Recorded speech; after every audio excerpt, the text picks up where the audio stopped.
అనుకుంటున్నావు? లోకస్తులు ఆత్మహత్య చేసుకుంటే ఒక న్యాయం ఉంది, ఎందుకంటే దేవుని గురించి వాళ్ళకి తెలియదు గనక. దేవుని గొప్పతనం ఎరుగుతున్న నువ్వు ఆత్మహత్య చేసుకోకూడదు. ఈ రోజున ప్రియ దేవుని బిడ్డ, నువ్వు ఏమైనా నష్టపోయావా? నువ్వు నష్టపోయావంటే దానికి ప్రతిగా నీకు 10 రెట్టుల శ్రేష్టమైన ఒక దావీదుని నీకు ఇస్తున్నాడని అర్థం.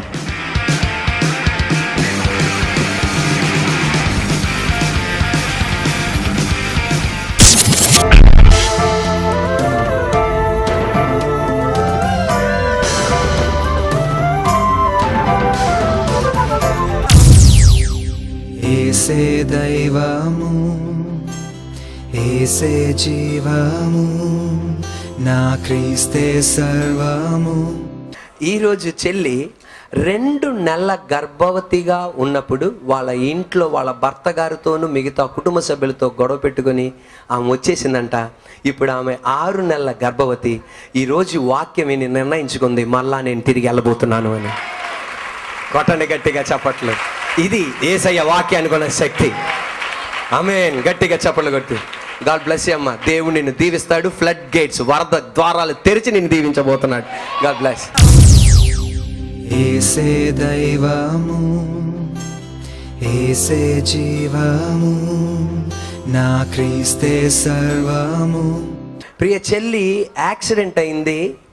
ఈమె కోమాలోనే ఉండాలి, కానీ దేవాది దేవుడు ప్రార్థన ద్వారా బతికించి ఆయుస్ ఇచ్చి కోమాలో లేకుండా దేవుడు నడిపించినందుకు చప్పట్లు కొడుతూ దేవాదేవుని మహిమపరుద్దాం. God bless. ఏసే దైవము, ఏసే జీవము, నా క్రీస్తే సర్వము. ప్రియ చెల్లి ఇంకొకళ్ళకి బంగారం ఇచ్చారంట, అయినా సరే ఆ గోల్డ్ తిరిగి ఇవ్వట్లా. అటువంటి ఇప్పుడు మందిరానికి వచ్చి ప్రార్థన చేసుకుంది, దేవా నేను ఒక ఉద్దేశంతో ఇస్తే వాళ్ళు నాకు తిరిగి ఇవ్వట్లేదు ప్రభా. మళ్ళా తిరిగి ఆ బంగారం దేవుడు తిరిగి అప్పగించినందుకు చప్పట్లు కొడుతూ దేవా దేని మహిమపరుద్దాం. God bless you. ఏసే దైవము, ఏసే జీవము, నా క్రీస్తే సర్వము. 3 లక్షల రూపాయలు విలువలు చేసే గేదెలు పోయినాయి. ప్రార్థన చేస్తే మరుసటి రోజున మళ్ళా తిరిగి ఇచ్చినందుకు చప్పట్లు కొడుతూ దేవా దేని మహిమపరుద్దాం. Are you ready? God bless you. దేవుడు దీవించును గాక. ఏసే దైవము, ఏసే జీవము, నా క్రీస్తే సర్వము. బ్రదర్ గారికి అకస్మాత్తుగా ఈ చెయ్య కదండి, ఈ చెయ్య ఈ కాలు పడిపోయిందండి. తలలో చీమి గడ్డ, అలా మెదడులో అలాగా ఈ చెయ్యి కాలు పడిపోయింది. ఇక మరలా ఎవరన్నా చూస్తే తిరిగి నడుస్తారు అన్నది లేదు. కానీ దేవుని దర్శించి ఈ రోజున ఆయనే నడవడానికి, ఆయనే ఆహారం తినడానికి ఇచ్చిన భాగ్యం బట్టి చప్పట్లు కొడుతూ దేవుడు మెదడులో ఉన్న సీమి గడ్డన విషయంలో కూడా అద్భుతమైన స్వస్థత ఇచ్చినందుకు చప్పట్లు కొడుతూ దేవా దేని మహిమపరుద్దాం. God bless you. ఏసే దైవము, ఏసే జీవము, నా క్రీస్తే సర్వము. ప్రియ తల్లి గారికి నాలుక మీద ఏమి ఉంచినా, మధురం ఉంచినా, చేదు ఉంచినా, కారం ఉంచినా ఏ రుచి తెలవకుండా పోయిందంట. అటువంటప్పుడు ప్రభు బల్ల తీసుకుంటుంటే స్వస్థత కలుగుతుందామని నమ్మి, దేవా నేను ఇది తిని తాగుతున్నాను, నాకు స్వస్థత కలగాలి. కొన్ని రోజుల నుండి నాలుక మీద రుచి తెలవట్లేదంట. కానీ ఎప్పుడైతే పోయిన నెల ప్రభు బల్ల తీసుకుందో ఆ రోజు నుండి దేవుడు అద్భుతమైన స్వస్థత ఇచ్చి, కారం తీసుకుంటున్నా, మధురం తీసుకుంటున్నా, చేదు తీసుకున్న రుచిని గుర్తుపట్టగలిగిన శక్తిని దేవుడు ఇచ్చినందుకు చప్పట్లు కొడుతూ దేవా దేని మహిమపరుద్దాం. ఏసే దైవము, ఏసే జీవము, నా క్రీస్తే సర్వము. దామోదర్ ఎక్కడి నుంచి వస్తున్నారు? ఓకే, దామోదర్ గారు ఎన్ని సంవత్సరాలండి తాగుడు అలవాటై? నాకు 15 సంవత్సరాలు.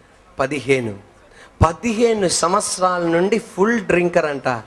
దేవుని మందిరానికి వచ్చి 5 నెలలు అవుతుంది. 5 నెలల నుండి దాని దగ్గరికి వెళ్లకుండా దేవుడు కాపాడేందుకు గట్టిగా చప్పట్లు కొట్టు దేవా దేని మహిమపరుద్దాం. God bless. మన మందిరానికి ఒక చెల్లి వస్తుంది, తల్లిదండ్రులకు ఇష్టం లేకుండా వివాహం చేసుకుంది. భార్యాభర్తలుగా జీవిస్తున్నారు. ఇటు ఎవరిని వీళ్ళని ఆదరించడానికి లేరు. భర్త తరపున అమ్మా నాన్నలు వాళ్ళని ఇంటికి తీసుకెళ్లారు. దేవుడు 2 బిడ్డలకు జన్మమిచ్చేటట్టు చేశాడు. 2 బిడ్డలతో ఆనందంగా ముందుకు సాగుతున్నారు. దాదాపు 15 సంవత్సరాలు కాపురం చేశారు. బాబు పాప ఆనందంగా ముందుకు సాగుతుండగా భర్తకి భార్య అంటే అమితమైన ప్రేమ, భార్యకి భర్త అంటే అమితమైన ప్రేమ, భార్య భర్తలకు పిల్లలంటే అమితమైన ప్రేమ, ఆ పిల్లలకి అమ్మా నాన్నంటే అమితమైన ప్రేమ. కానీ ఏం జరిగిందో తెలియదు.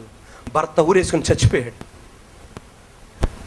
ఆమె నా దగ్గరికి వచ్చి ఏడ్చి చెప్పేది, ఎందుకు చచ్చిపోయాడో నాకు కూడా ఈ రోజు కూడా తెలియదన్నయ్య.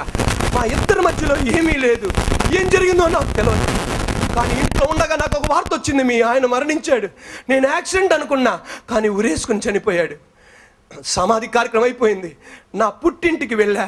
నా పుట్టింటికి వెళ్తే నాన్న అమ్మ అన్నయ్య అన్నారు, గుమ్మం తొక్కితే మేమందరం చచ్చిపోతామని. 2 బిడ్డలతో వెనక్కి వచ్చా. మా అత్తయ్య మామయ్య, నువ్వే చంపావు నా కొడుకుని, నువ్వే చంపావు నా కొడుకుని. నాకు ఏం చేయాలో అర్థం కావట్లేదు అన్నయ్య. ప్రజల దృష్టిలో నన్ను ఎవరు అర్థం చేసుకునే వాళ్ళు లేరు. టీవీ ప్రోగ్రామ్ చేసి ఇక్కడికి వచ్చా. ఏ వేదనతో అయితే వచ్చానో నా దేవుడు అదే మాట పలికించాడు. ఆమె నా ఇంట్లోకి వచ్చి చెప్తున్న మాట, నన్ను చూసిన దేవుడు నాతో మాట్లాడాడు అన్నయ్య, నన్ను అర్థం చేసుకున్నాడు. ఈ పగటి వేళ ఇక్కడ కూర్చున్న వాళ్ళతో చెప్పనా, అదే దేవుడు నిన్ను అర్థం చేసుకున్నాడు కనుక ఈరోజు బతికున్నావు తల్లి. ఆమేన్. ప్రజలు నువ్వు ఆశీర్వదింపబడకూడదన్నారు, భక్తులు నువ్వు ఆశీర్వదింపబడకూడదన్నారు, స్నేహితులు నువ్వు ఆశీర్వదింపబడకూడదన్నారు. అబ్రాహాము హాగర్ భ్రష్టురాలైపోవాలి, శారాయి ఆమె నీచురాలైపోవాలి. కానీ ఆమెను అర్థం చేసుకున్న దేవుడు ఆమె పక్షాన నిలబడి ఆశీర్వదించాడు. చప్పట్లు కొడుతుండగా దేవుని అగ్ని నిన్ను తాకి నీకు విడుదల పరచును గాక. Are you ready? Are you ready? ఈ రోజున ఆమెను అర్థం చేసుకుని దేవుడి కార్యం చేశాడు. Hagar, are you ready? ఒక మాట చెప్తాను, ఆమె చెప్పాలి. Are you ready? హాగర్ అబ్రాము నుండి శారాయి నుండి పరిగెత్తింది ఎక్కడికి తెలుసా? అరణ్యములో కాదు, దేవుని దగ్గరికి. ఈ రోజున నువ్వు బంగారం, నువ్వు నా కొండవే, నువ్వు నా లిల్లీ పువ్వి, నువ్వు నా గులాబ్ పువ్వి, నువ్వే నా కొండ, నువ్వే నా ఆధారం అన్న వ్యక్తులు నిన్ను తోసేశారా? నువ్వు ఆ సంస్థ నుండి పారిపోతున్నావా? ఆ ఉద్యోగం నుండి నువ్వు పారిపోతున్నావా? ఆ ఇంటి నుండి పారిపోతున్నావా? నువ్వు పరిగెత్తేది అక్కడ అబ్రాహాము శారాయి నుండి కాదు, నువ్వు పరిగెత్తేది అరణ్యమైన దేవుని హస్తంలోనికి నువ్వు పరిగెత్తుతున్నావు. 2 చేతుల పైకి యేసయ్యా. Come on, shout unto the Lord.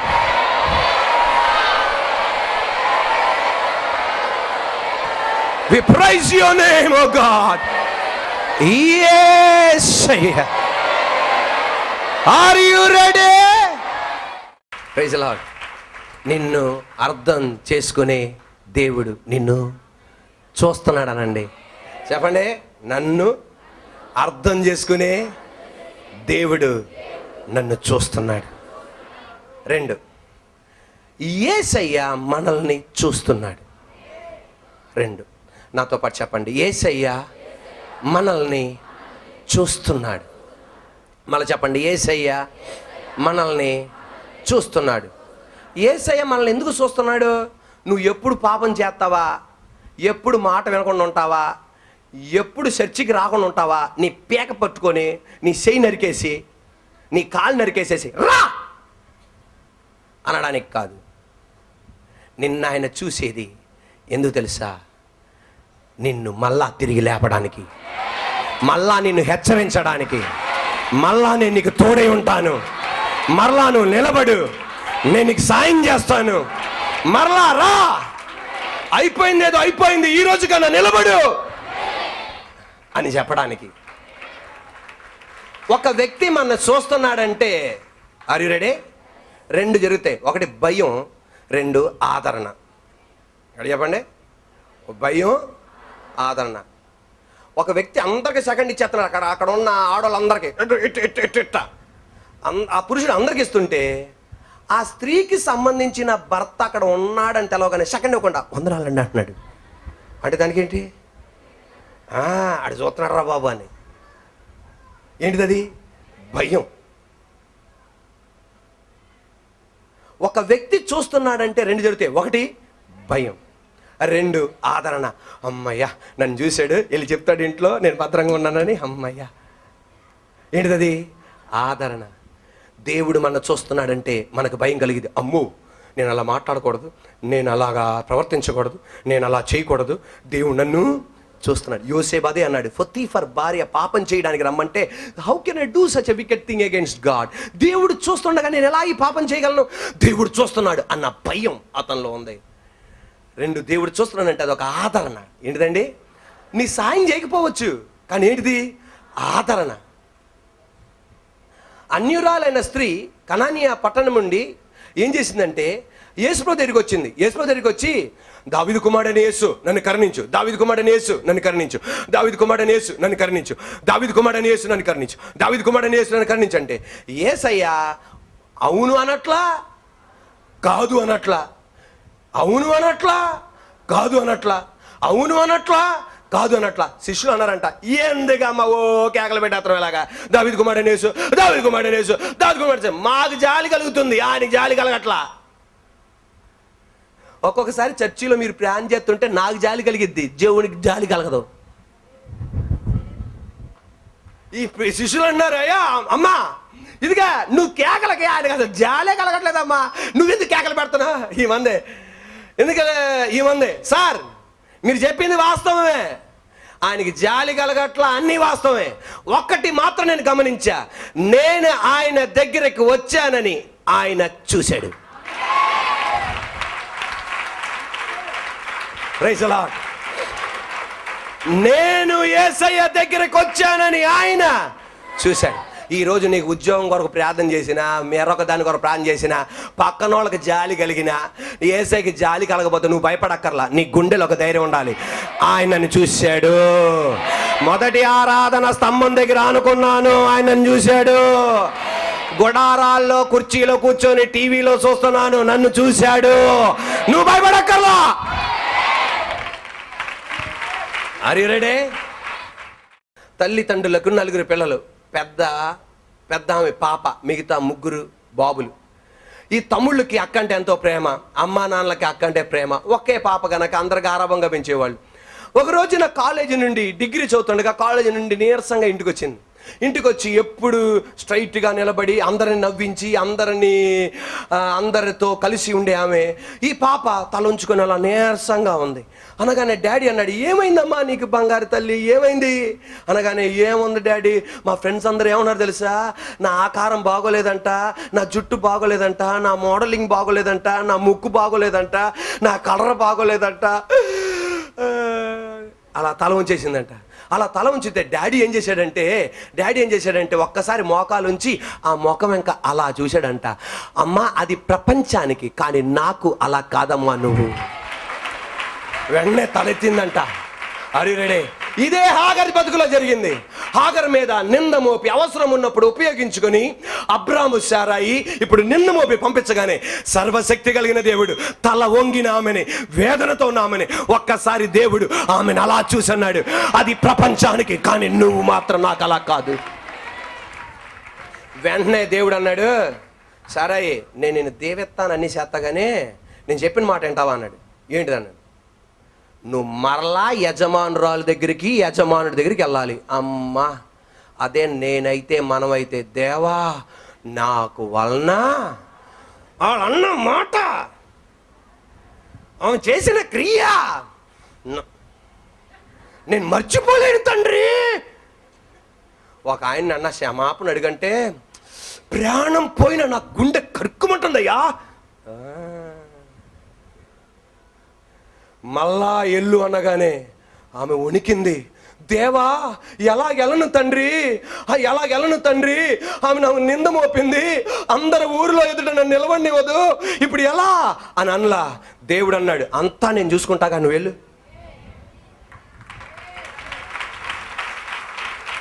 ఈరోజు యేసయ్య కొంతమందితో అంటున్నాడు, మళ్ళీ వెనక్కి వెళ్ళండి, అంత నింద మోపిన ఆమెతోనా, అంత మాట అన్న ఆమెతోనా నేను ఎలా ఉండగలను దేవా, నా వల్ల కాదు.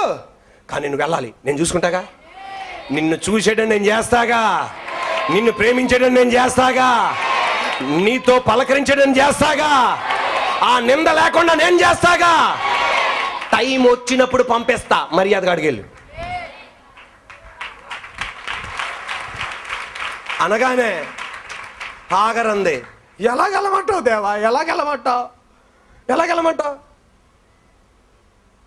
దేవుడు ఆమెతో ఇండైరెక్ట్గా అన్న మాట ఏంటంటే, హాగర్, నువ్విప్పుడు అబ్రాముని శారాయిని విడిచిపెట్టొచ్చావు, నువ్వు పెద్ద గెస్ట్ హౌస్ని విడిచిపెట్టొచ్చావు, పెద్ద పెద్ద గుడారాలను విడిచిపెట్టొచ్చావు, మంచి ఆహారం ఉన్న స్థలం నుండి విడిచిపెట్టొచ్చావు, మంచి ఆహారం నీటి పదార్థాలు దొరికే స్థలం నుండి వచ్చావు, బయటకు వచ్చావు, పలుకుబడి కలిగిన ఇంట్లో నుండి బయటకు వచ్చావు, ఘనత కలిగిన ఇంటి నుంచి బయటకు వచ్చావు, వాగ్దానం కలిగిన ఇంట్లో నుండి నువ్వు బయటకు వచ్చావు. కానీ నువ్వు ప్రిపేర్ అయ్యావు, కానీ నీలో ఉన్న గర్భం ప్రిపేర్ అవ్వలా. నువ్వు ప్రిపేర్ అయ్యావు, నువ్వు మానసికంగా, శారీరకంగా, ఇమోషనల్గా, భావోద్రేకతలో నువ్వు ప్రిపేర్ అయ్యావు, నువ్వు బయటికి వెళ్ళిపోవడానికి, నిలబడడానికి. కానీ నీ గర్భములో ఉన్న పిండం ఉందే, ఇష్మాయేల్ ఉన్నాడే, ఆయన ప్రిపేర్ అవ్వలా. ఎందుకు ప్రిపేర్ అవ్వలే తెలుసా? ఎండలో ఉండలేడు, వర్షములో ఉండలేడు, చలిలో ఉండలేడు. నువ్వు ఉండగలవు, కానీ ఆయన ఉండలేడు. అందుకోసం నువ్వు మళ్ళా తిరిగెళ్ళు, నీ బాబు కోసం అన్నా మళ్ళా నువ్వు తిరిగెళ్ళు. ఇక రోజు పగటి వేళ దేవుని ఆత్మ తెలియపరిచేది, భర్తవైన నువ్వు భార్య బిడ్డల్ని విడిచిపెట్టి నువ్వు బయటకు వచ్చావా, నువ్వు మానసికంగా ప్రిపేర్ అయ్యావు, శారీరకంగా ప్రిపేర్ అయ్యావు, ఆత్మీయంగా ప్రిపేర్ అయ్యావు. కానీ నీ భార్య బిడ్డలు ప్రిపేర్ అవ్వాలా, వాళ్ళ కోసం అన్నా నువ్వు తిరిగి వెళ్ళు. భార్య అయిన నువ్వు ఈ రోజున నువ్వు శారీరకంగా ప్రిపేర్ అయ్యావు, ఆత్మీయంగా ప్రిపేర్ అయ్యావు, మానసికంగా ప్రిపేర్ అయ్యావు నీ భర్తను విడిచిపెట్టడానికి. కానీ నీ పిల్లలు ప్రిపేర్ అవ్వాలా, నీ భర్త ప్రిపేర్ అవ్వాలా. అందువలన వాళ్ళ కోసం అన్న వెనక్కి వెళ్ళు. ఎందుకు తెలుసా? హాగర్, నీ పిండం ఇష్మాయేల్, నేను ఇచ్చిన వాగ్దానం నీ ఇంట్లో జరగాలంటే మళ్ళా నువ్వు తిరిగి వెళ్ళాలి. భర్త అయిన నువ్వు దేవుడిచ్చిన వాగ్దానం, బైబిల్లో ఇచ్చిన వాగ్దానం నెరవేరాలంటే, భార్య అయిన నువ్వు దేవుడిచ్చిన వాగ్దానం నెరవేరాలంటే నువ్వు మళ్ళా తిరిగి వెళ్ళాలి. భారతదేశములో సర్వే ప్రకారం 100లో 20% ఇంట్లో జరిగేదేంటి తెలుసా? భార్యాభర్తలు పిల్లలు కలిసి ఉంటారంట 60 సంవత్సరాల దాకా. 60 సంవత్సరాలు రాగానే భార్యా పిల్లలు ఐక్యమైపోతారంట, భర్తను బయట దూసేస్తారంట. భారతదేశంలో ప్రతి 100 ఇంట్లో 20 ఇంట్లో ఇలా జరుగుతుందంట. భర్తను తూసిపడేస్తారంట, భార్య బిడ్డలు ఐకమత్యం అయిపోతారంట. భార్య పిల్లలతో ఒక మాట చెప్పనా, నీ భర్త మానసికంగా ప్రిపేర్ అవ్వాలా, శారీరకంగా ప్రిపేర్ అవ్వాలా, ఆత్మీయంగా ప్రిపేర్ అవ్వాలా. ఆయన పడే మెంటల్ టార్చర్, ఆహారం తినడానికి ఉండదు, వస్త్రం ఉండదు, ఇంట్లో ఉండడానికి ఉండదు. ఆయన ఒక అగ్ని గుండా వెళ్తున్నాడని నీకు తెలియదా? దేవుడు అనేది, నేను ఇచ్చిన వాగ్దానం నెరవేరాలంటే మళ్ళా నీ భర్తని స్వీకరించు. ఎలా స్వీకరించగలను? హాగర్ అనేది నేను ఎలా స్వీకరించగలను? నేను ఎలా అంగీకరించగలను? నేను ఎలా చేయగలను? నో, నీ పిండం కొరకు, నీ బిడ్డ కొరకు నేను ఇచ్చే వాగ్దానం విస్తారం అవుతున్నాను. ఆ వాగ్దానం జరగడానికి తిరిగెళ్ళు. వయసు వచ్చినప్పుడు ఇద్దరిని బయట తీసుకొచ్చాడు దేవుడు. చెప్పట్లో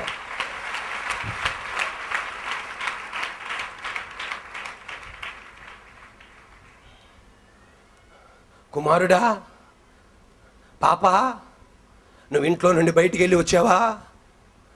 ఈరోజు మందిరానికి వస్తున్నావా? ఇంట్లో నుండి వెళ్ళిపోదాం అనుకుంటున్నావా? నేను చెప్పనా, కుమారుడైన నీతో, అవును కుమారుడైన నీతో నువ్వు మానసికంగా సిద్ధపడ్డావు, శారీరకంగా సిద్ధపడ్డావు, ఆత్మీయంగా సిద్ధపడ్డావు. కానీ మీ అమ్మ నాన్నలు కొండంత ఆశ పెట్టుకున్నారు, నీ మీద ఎన్నెన్నో ఆశలు పట్టుకున్నారు, ఎన్నెన్నో కోరికలు పట్టుకున్నారు. వాళ్ళకి తెలవకుండా నువ్వు బయటికి వెళ్ళిపోతే వాళ్ళు పడే మెంటల్ టెన్షన్. ఒక సర్వే ప్రకారం తల్లిదండ్రులు ఈ కాలంలో ఇంత రోగాలు తెచ్చుకోవడానికి కారణం ఏంటి తెలుసా? బీపీలు, షుగర్లు, గుండె నొప్పులు, లో బీపీ, హై బీపీ పెరగడానికి కారణం ఏంటి తెలుసా? ఒకటంట, పిల్లల గురించి ఆలోచించి. ఈ రోజున కుమారుడా, నువ్వు ఇంట్లో నుండి బయటికి వెళ్తావు, నీకు ఫ్రెండ్స్ ఉన్నారమ్మా, నీకు ఫ్రెండ్స్ ఉన్నారు బాబు, నువ్వు బాగా చదువుంది, మీ అమ్మ నాన్న లేకపోయినా నువ్వు కష్టపడగలవు, ఎవరింట్లో అన్నా బతకగలవు, తాగగలవు, తిరగగలవు. కానీ కొండంత ఆశ పెట్టుకున్న అమ్మ నాన్నలు వాళ్ళు నిలవలేరు, ఇంచించి చచ్చిపోతారు వాళ్ళు. నువ్వు దీవింపబడాలంటే మరలా ప్లాన్ క్యాన్సిల్ చేసి తిరిగి వెళ్ళు. ఒక టైం వస్తుంది, వివాహం అయిద్ది, బిడ్డలు పడతారు, వాళ్ళే నిన్ను బయటికి వెళ్ళమంటారు, అప్పుడు వెళ్ళు. కానీ నువ్వు వెళ్ళావా, వాళ్ళు పడే టెన్షన్ మామూలు కాదు. నీ వాగ్దానం జరగదు. పుట్టబోయే ఇష్మాయేల్ కాపాడబడ్డు, అందువలన నువ్వు వెళ్ళాలి. దేవుని ఆత్మ నాతో చెప్పేది, నిన్ను ఇంట్లో నుండి తరుముతున్నా నీ బిడ్డల కోసం, నీ భర్త కోసం, నీ భార్య కోసం నువ్వు త్యాగం చేసి వెళ్ళాలి. ఎలా వెళ్ళగలనన్నయ్యా, ఆమె అలాంటి స్వభావం, అలాంటి నా భర్త ఎలా ఉండగలనయ్యా? నో, నువ్వు వెళ్ళాలి నీ బిడ్డల కోసం. కుమారుడా, మీ నాన్న కోసం నువ్వు వెళ్ళాలి. మీ నాన్న 100 సంవత్సరాలు బతకాలి, మీ అమ్మ 100 సంవత్సరాలు బతకాలి. వాళ్ళ దీవెనలు నీ మీదకి రావాలి. తల్లిదండ్రులు దీవింపబడబోతే ఆ దీవెనలు నీ మీదకి ఎలా వస్తాయి?